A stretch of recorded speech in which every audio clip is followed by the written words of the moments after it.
Hello and welcome. I'm Geeta Mohan and you're watching India Today Global. The top story: amid India-US tariff tensions, Prime Minister Modi embarked on a two-day visit to Japan where he got a rousing welcome from the Indian diaspora and spiritual greetings from the Japanese.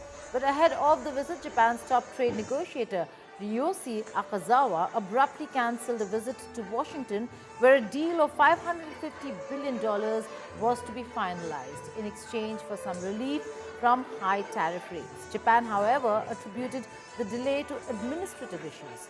Prime Minister Modi, who landed in Tokyo on Friday, discussed cooperation in defense and security, trade, technology and innovation during the 15th India-Japan Annual Summit. This is Prime Minister Modi's 8th visit to Japan and first annual summit with Prime Minister Ishiba. Both the nations share a long history of diplomatic engagements. Modi also highlighted 5 key areas for greater business collaborations between the two sides towards Make in India and other initiatives. Several MOUs have been signed between both the countries, including India-Japan Digital Partnership 2.0, where both countries agreed on joint R&D in futuristic technological fields such as AI, semiconductors. There was also a joint declaration of intent on clean hydrogen and ammonia. Digital partnership 2.0 और AI cooperation initiative लिया जा रहा है। Semiconductors और rare earth minerals हमारे एजेंडे में सबसे ऊपर रहेंगे। Friends, now, Japan and India shares the fundamental values, and in the Indo-Pacific region, we need to maintain free and open international order based on rule of law. We share the responsibility to strengthen such an international order as we see increasing opaqueness in the international circumstances. Japan and India need to bring on strengths together for peace and stability of the region.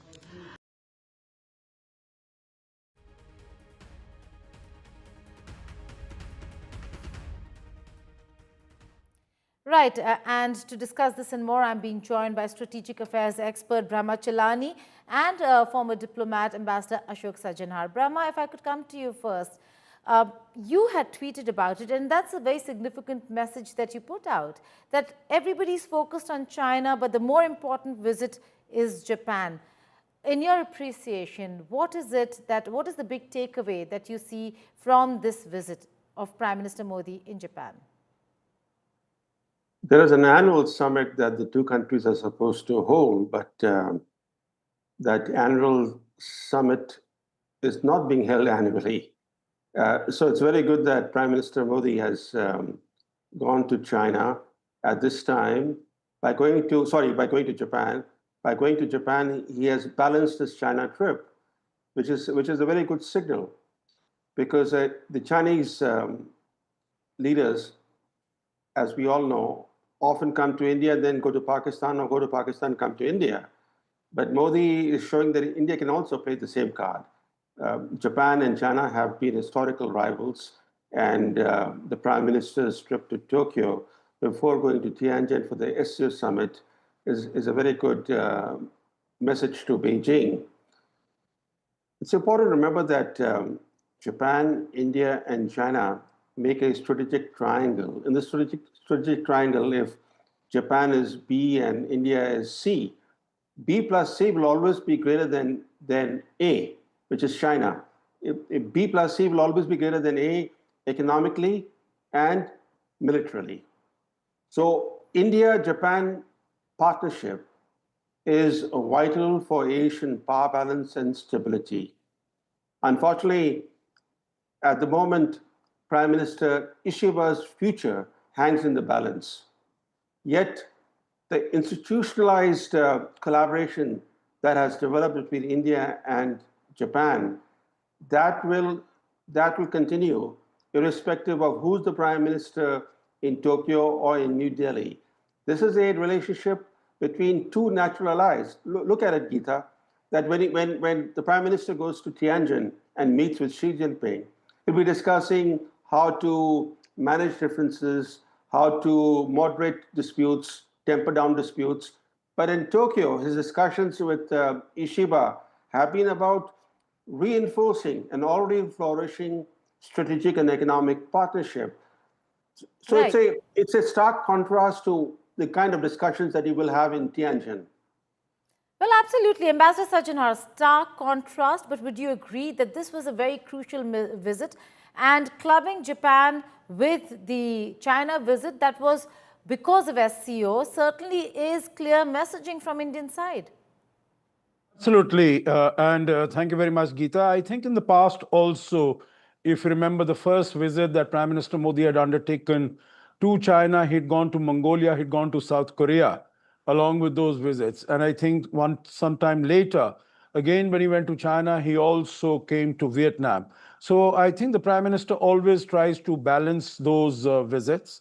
The second point that I would like to make is, that is a visit to Tianjin and China is an international commitment. It is the annual summit of the Shanghai Cooperation Organization.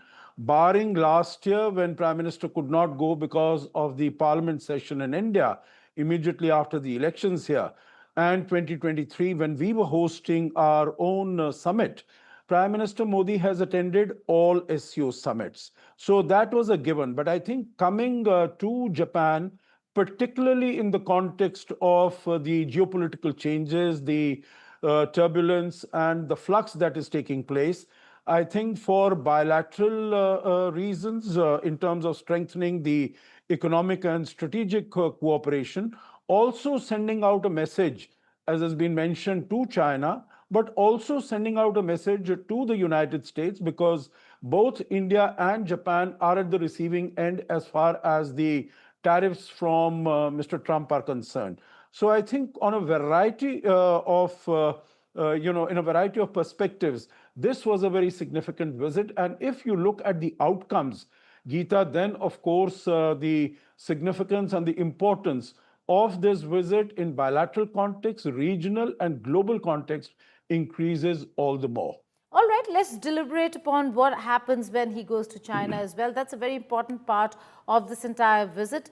You said that amid Trump tariffs, this visit becomes all the more important. Also, more importantly, in China, he's not just attending the SCO summit. On the sidelines of that summit, he's going to meet with the Chinese President Xi Jinping, as also Russian President Vladimir Putin. So it is a very crucial visit. Let's take a look at what this means and what can India expect out of this visit, because this is the first since the Galwan clash of 2020.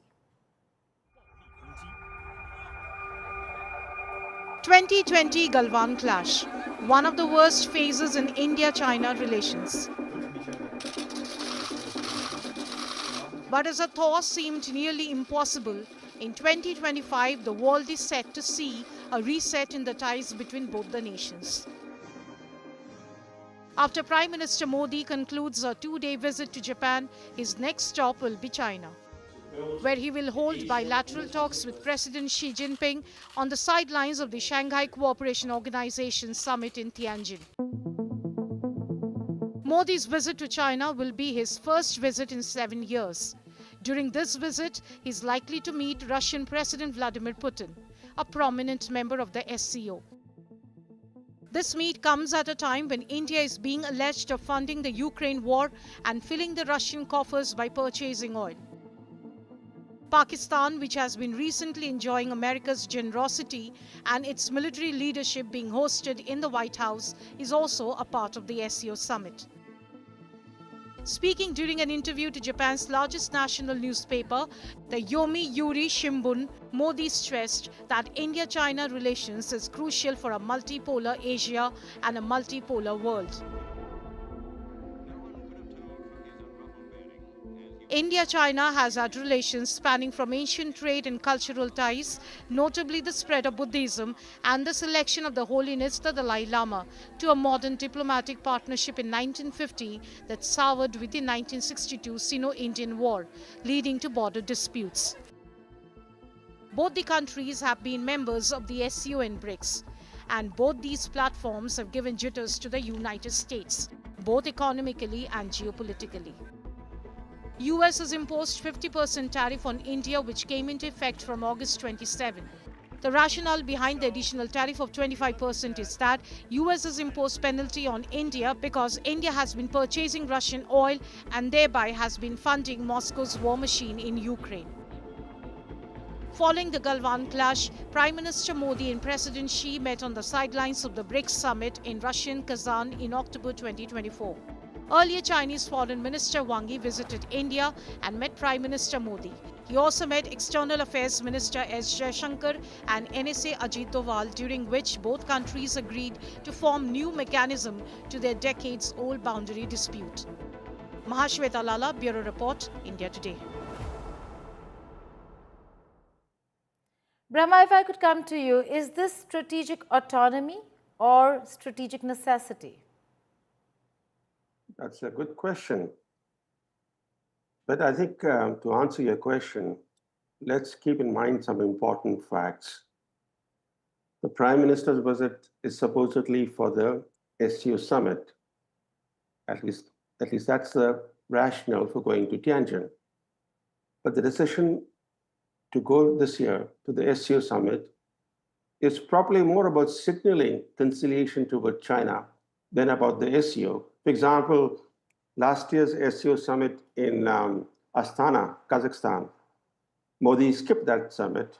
And the year before last, when India was the rotating head of the SCO, Modi downgraded the SCO summit to a virtual format. So going this year to the SCO summit is very significant. India joined the SCO largely to help play the role of a balancer to prevent the SCO from acquiring a anti-Western orientation.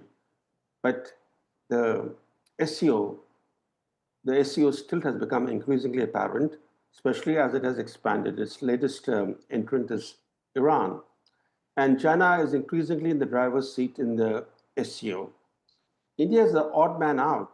It's the odd man out for two reasons. First, it's the only established democracy in the SCO. The other 9 members of the SCO are autocracies.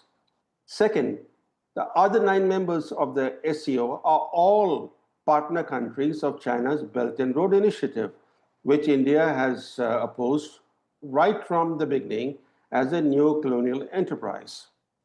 So India's membership of the SCO and Modi's in-person participation in the SCO summit are very significant, even though China has been the driving force in the evolution of the SCO. It sees the SCO as its own initiative. After all, it bears the name of Shanghai. It's a Shanghai Cooperation Organization. The SCO has a permanent secretariat in Beijing. And do you know, Geeta, that the deliberations in the SCO conducted not in English, only in 2 languages. That's right. Mandarin and Russian. Yes. And also the most important thing that we miss out in India is that, and China keeps repeating this, it calls on other SCO members to uphold what it labels the quote-unquote Shanghai spirit. And what is the Shanghai spirit? The Shanghai spirit is supposedly anchored in mutual trust, mutual benefit, equality, and consultation. These are the 4 principles of Shanghai spirit according to Beijing. These are the same principles that China has violated in relation to India through its furtive encroachments on some key Indian borderlands in eastern Ladakh, which triggered a tense military standoff with India for 5 years. And now we keep talking, Geeta, let me just make one point. We keep talking about the Galwan clash as a defining moment. No, the Galwan clash was the consequence of what happened earlier. The Galwan clash happened in June 2020. The trigger for what happened in Galwan were these furtive Chinese encroachments in April 2020. That was the cause for the military standoff and for the tensions, not the Galwan clash, because there were a series of other clashes before Galwan. We forget that from May 1st, 2020, when the first clash happened from May 1st till mid-June, when the Galwan clash happened, there had been a series of clashes between Indian and Chinese troops. Right. So let me just focus on mutual trust. Before that, you just gave a lot of fodder to Peter Navarro Brahma by talking about autocracies and democracy. But taking the question on mutual trust to Ambassador Sajjan Har, can China be trusted? Is this an opportunity or necessity? And even if it is necessary to engage China, can Beijing be trusted, Ambassador Sajjan Har? Of course, it cannot be trusted. I think our whole history of relations, not over the last 5 years, but I can say for the last 50 years or more, China cannot be trusted. And I think we know that. It is, its list of perfidious actions and intentions is very well known for me to repeat it on your show, and I'm sure your viewers, your listeners know about it all that very well. Whether it is the claim on 93,000 square kilometers of Arunachal Pradesh, which it claims as South Tibet. It is sitting since 1962 on 38,000 square kilometers of Aksai Chin, the manner in which it has been funding and supporting Pakistan. Even in the latest Op Sindoor, it provided intelligence, etc. So the whole, there's a litany of issues on the basis of which it cannot be trusted. That having been said, I think participation and India's membership of the SCO is very important. I agree, and I said it myself. Last year, Prime Minister Modi could not go for the SCO summit because immediately after the elections, the first session of the Indian Parliament, which was to be addressed by our president, that was being held. And before that, for a variety of reasons, but before, when it started, we provisionally got into in 2015. India and Prime Minister Modi was in Ufa. 2016, he was in Tashkent. 2017, he was in Astana. 2018, he was in Qingdao, and I can go on. Right, so, but Ambassador Sajjan Har, it's not about his participation of SCO. It's about the bilateral that's going to take place between India and China.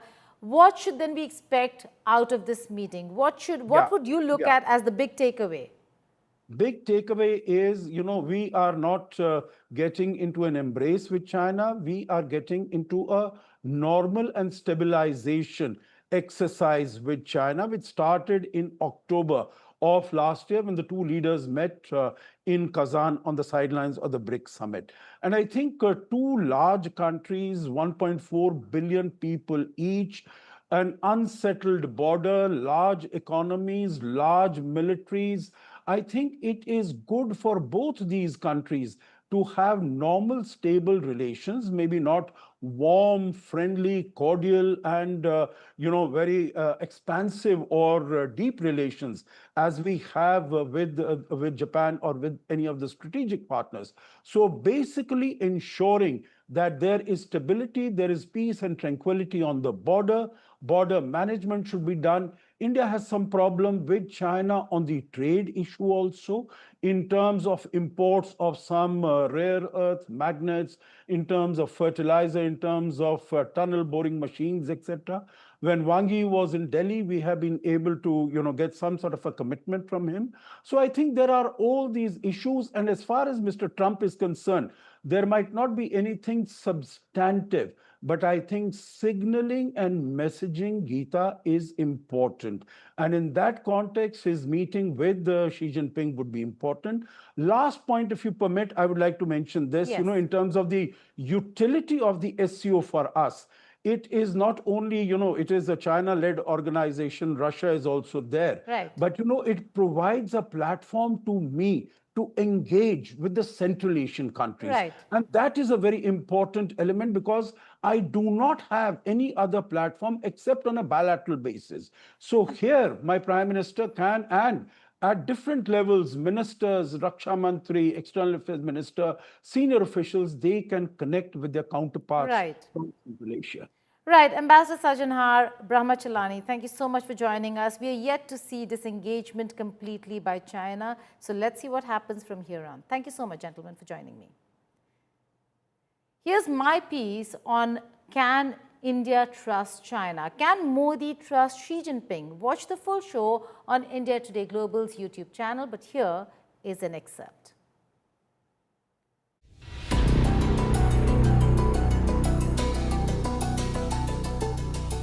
Prime Minister Narendra Modi is set to meet President Xi Jinping at the 2025 Shanghai Cooperation Organization Summit, that is, the SCO Summit. This is no ordinary handshake. This is a test of trust, betrayal, and survival. India and China share one of the world's most combustible relationships. Brothers once, rivals now, traders in peace, fighters in war. China betrays, India miscalculates. Both bleed. And now, after Trump's tariff war in 2025 tore through global trade, these two giants are facing each other again. Can Modi's first trip to China in 7 years finally thaw tensions, or is this just another mirage? Hello and welcome. You're watching Statecraft with me, Geeta Mohan.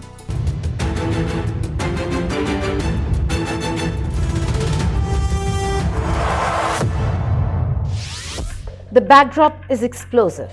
Galwan still haunts India. Troops glare across the line of actual control. Trade is poisoned by suspicion. America's tariffs have left both economies bruised and furious.